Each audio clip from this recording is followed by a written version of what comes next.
Hello दोस्तों, कैसे हो आप सब। उम्मीद करता हूँ अच्छे होंगे। मैं आज आपके सामने एक ऐसी चीज़ लेकर आया हूँ जिसको आप बहुत दिन से सुनते आ रहे हैं, पर हम आप उस पर फोकस नहीं करते हैं, समझने की कोशिश नहीं करते हैं कि ये चीज़ें जो हो रही हैं ये कितने हद तक सही हैं, कितने हद तक इन चीज़ों को सही मानना चाहिए। एक तरफ़ा है ये या दो तरफ़ा है, जो भी है हमें आपको समझने की बहुत ज़्यादा ज़रूरत है। खैर, मैं आपका ज़्यादा वक्त न लेते हुए आपको मुद्दे की बात पर लेकर आता हूँ। जैसा कि जब से बीजेपी गवर्नमेंट सत्ता में आई है, एक चीज़ आपने, हमने, सभी ने, पूरे देश ने, या यूँ कह लें पूरी दुनिया एक चीज़ पर पूरा ध्यान लगाकर उन चीज़ों को देख रही है। वो है एक विवाह। कोई भी बंदा या बंदी इंटरकास्ट होते हैं, एक दूसरे से विवाह के बंधन में बनना चाहते हैं, और सबसे ज़्यादा परेशानी वहाँ पर होती है कि अगर कोई हिंदू समाज की लड़की या हिंदू समाज की बहन किसी दूसरे समाज में शादी करना चाहती है अपनी मर्ज़ी से, तो वहाँ पर हमारी जो सरकार के एक एक्टिव फोर्स है जो इस विवाह के विरोध में रहते हैं, या यूँ कह लें कि उनका सिर्फ़ और सिर्फ मोटिव है कि हमारे हिसाब से चीज़ें हों, हमारे ख़िलाफ़ चीज़ें ना हों। हमें सिर्फ लाना पसंद है, भेजना पसंद नहीं। आप मेरी बात को समझने की कोशिश करिएगा। मैं किसी का बुरा नहीं चाहता, ना किसी को मैं बुरा कह रहा हूँ, सिर्फ सोच की मैं बात कर रहा हूँ। कहीं पर कोई भी विवाह समारोह होता है, जहाँ तक आप समझ रहे हैं कि मैं प्रेम विवाह की बात कर रहा हूँ। अगर कोई इंटरकास्ट लड़का किसी दूसरी बिरादरी में शादी कर रहा है, और वो लड़का अगर इस देश का हिंदू समाज से है, और वो किसी दूसरे समारोह की लड़की से या दूसरे समुदाय की लड़की से शादी कर रहा है, तो वहाँ पर उसकी बहुत बड़ाई होती है, उसको सम्मानित किया जाता है, बाकायदा वीडियोस, फ़ोटोज़ वायरल की जाती है सोशल मीडिया पर, न्यूज़पेपर पर, आम तौर पर हर जगह एक बड़ाई के तौर पे, एक जीत के तौर पे उसको दिखाया जाता है। वहीं पर अगर कोई अपने हिंदू समाज की बहन बेटी किसी दूसरे समुदाय में शादी करती है, अपनी मर्ज़ी से करना चाहती है, तो वहाँ पर ये जो सरकार के सिलेक्टेड आर्मी है, जो कि प्रेम विवाह के ख़िलाफ़ तब होती है जब इंटर कास्ट में कोई लड़की दूसरे कास्ट में जाती है। वहाँ पर उस लड़की को इतना प्रेशर दिया जाता है, उसके घर वालों को इतना प्रेशर दिया जाता है कि आप जिस तरीके से चल रहे हो हमारी ये सोच के बिल्कुल विपरीत है। आपको अपना फ़ैसला बदलना पड़ेगा, अपनी लड़की का बयान बदलना पड़ेगा, अपनी लड़की को प्रेशराइज़ करिए, उस बंदे के ऊपर आरोप लगाइए कि उसने अपहरण किया था, या उसने ब्लैकमेल किया था, या उसने मजबूरन झांसा देकर शादी का प्रोग्राम बनाया। अनाप शनाप तरीके से प्रेशराइज़ किया जाता है। लेकिन जो सच्चा प्यार होता है वो जाति धर्म के बंधन से उठ के अपने आप को अपने मुकाम पर ले जाता है, और ले जाता रहा है, और आगे भी ले जाता रहेगा।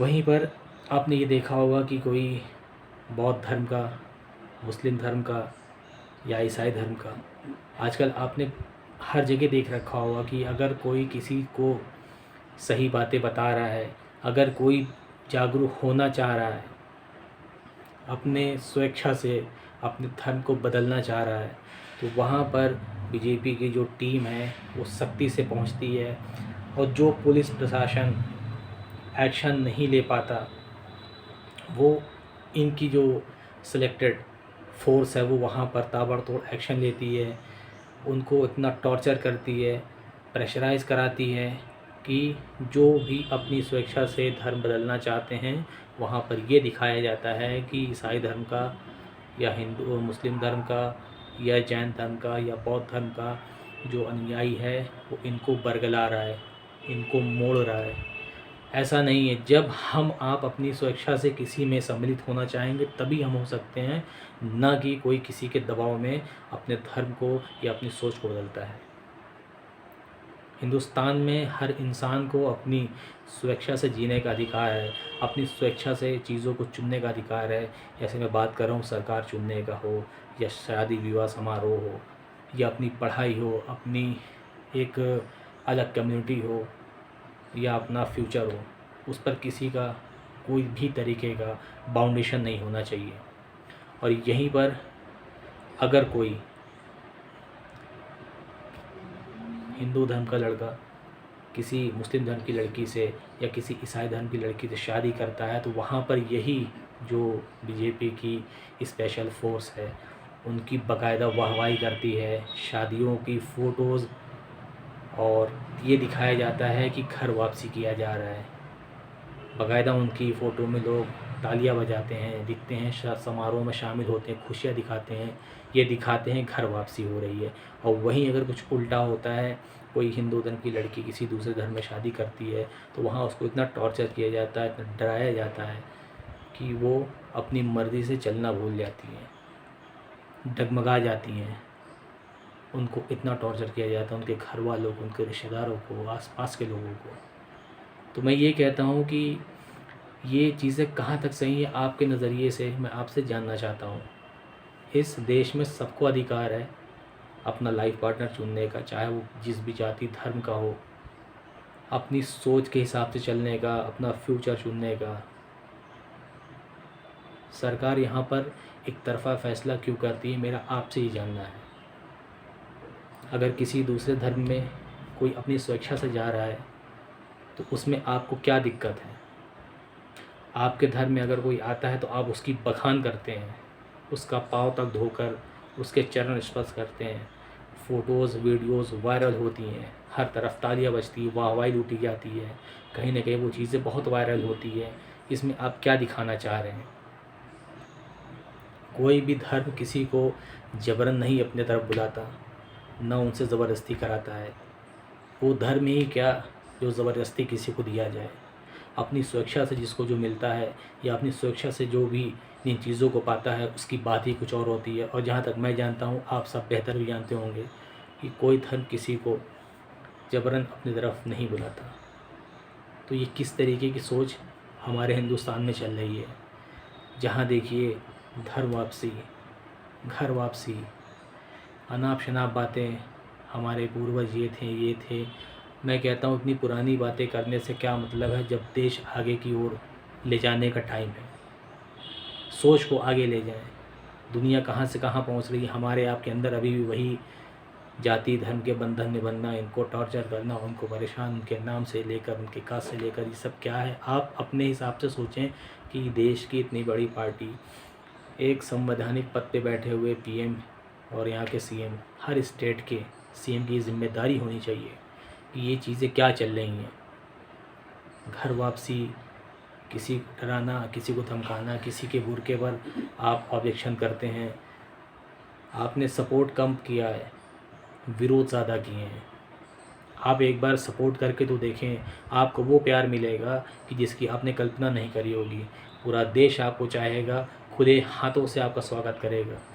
लेकिन आप अपना नज़रिया बदलें, सबको एक ही धागे से पिरो कर देखें।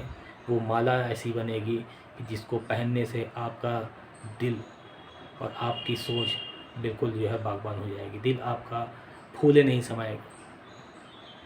लेकिन नज़रिया बदलने की ज़रूरत है, जाति बंधन से बाहर उठने की ज़रूरत है, अपनी दृष्टि सही करने की ज़रूरत है। बस मेरा आपसे यही कहना था कि इस तरीके की चीज़ें हमारे आपके सामने रोज़ आ रही हैं, जा रही हैं। किसी को नाम की वजह से टॉर्चर करना, किसी को धर्म के हिसाब से का टॉर्चर करना, ये सब क्या है? एक छोटी चीज़ों को इंडिकेट करता है कि हमारी आपकी सोच क्या इसी चीज़ों पर सीमित रह चुकी है। हम इससे बड़ा नहीं सोच सकते। समझ में नहीं आता कुछ हमारे कि देश में क्या है, और छोटी छोटी बातों को लेकर किस तरीके का एक वातावरण बनाया जा रहा है। हम आप सब एक ही परिवार के हैं, तो उसमें क्या चीज़ों को बताना कि आप ये हैं, आप वो हैं, ये गलत है, वो सही है। जो गलत है होगा, जो सही होगा, सबका फ़ैसला करने वाला सिर्फ़ और सिर्फ ऊपर वाला है। हम आप किसी को जबरन किसी चीज़ में इन्वॉल्व नहीं कर सकते। उसकी मर्ज़ी होगी, वो खुद से आएगा। तो आपको भी कहीं न कहीं बहुत खुशी मिलेगी कि वो अपनी स्वेच्छा से हमारे पास आया है, ना कि किसी तरीके से उसको डाइवर्ट करके आप बुलाएँ, एक फ़ोटोज़ में दिखाएँ, एक समारोह में दिखाएँ कि ये अपनी मर्ज़ी से आए हैं। उसके पीछे की कहानी नहीं बताई जाती कि उनको हमने कितना टॉर्चर किया, उनको हमने कितना घुमाया, उनका माइंड जो है वो ब्रेन वॉश किया। वो चीज़ें आप नहीं दिखाते हैं, सिर्फ़ और सिर्फ़ आप अपनी कामयाबी दिखाते हैं। उस कामयाबी के पीछे छुपा हुआ काला सच नहीं दिखाते हैं। तो मेरा बस आप सबसे यही कहना है कि अपनी सोच बदलें और ऐसे नेता और ऐसे चीज़ों के जो मेरे हिसाब से, और कहीं न कहीं मैं जानता हूँ कि बहुत से जो सुलझे हुए लोग हैं उनके हिसाब से ये चीज़ें टोटल गलत हैं। बस मेरा आपसे यही कहना है कि देश को सही राह पे चलने की नसीहत दें। आप भी सोचें, सही समझें जो चीज़ें हों। इन चीज़ों से जाति धर्म के बंधन से हट के अपनी एकता को सबसे पहले रखें। जो भी आपकी सोच हो आप कमेंट सेक्शन में मुझे ज़रूर बताएं। धन्यवाद।